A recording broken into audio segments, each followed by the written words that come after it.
За амьсандаа 10,000 Америк доллар нууж байгаад авилгатай тэмцэх газрынхны гинтийн шалгалтаар баригдсан мэргэжлийн хяналтын ерөнхий газрын хил хорой цэрэг хилцээний дарга асан Баяр сайхан, ажилтан Аз заяа, Тэг вандан, Элдв очир, Бүрэн төгс, Төмөр Баатар нарт холбогдох хэргийн шүүх хурал за энэ оны 4-р сарын 14-ний өдөр эцэслэн шийдэгдсэн байдаг. Тэгвэл авилгатай тэмцэх газрын мөрдөн шалгах хилцээний мөрдөгчд эрүүгийн хэрэг мөрдөн шалгах ажиллагааны явцад хураан авсан онцгой хэмжээний хахуулын мөнгийг сангийн яамны төрийн сангийн дансанд төвлөрүүлж улсын орлого олголоо.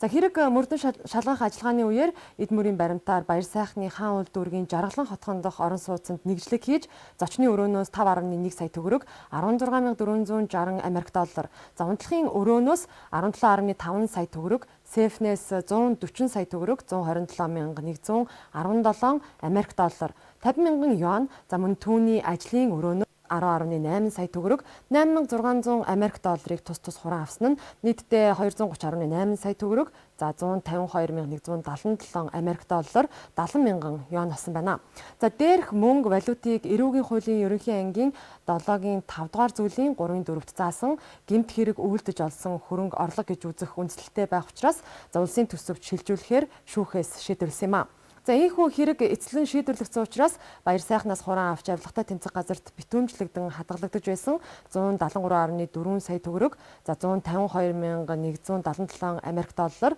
50,000 юан. За харин Элдв очроос хураан авсан 5 сая төгрөг, Бүрэн төгсөөс хураан авсан 5 сая төгрөг буюу нийтдээ 639 сая 244,450 төгрөгийг мөрдөгчд сангийн яамны төрийн сангийн дансанд тушааж улсын орлого болгосон байна. За энэ хэргийн өөр нэг холбогдогч болох Аз заяад холбогдох хэргийг тусгаарлаж анхан шатны шүүхээр дахин хэлэлцүүлэхээр буцаасан. За мөрдөн шалгах ажиллагааны явцад Аз заяагийн өмчлөлийн Рапид хотгон дох орон сууцнаас 57.4 сая төгрөг, 20,000 юан эд мөрийн баримтаар хураан авсан байна.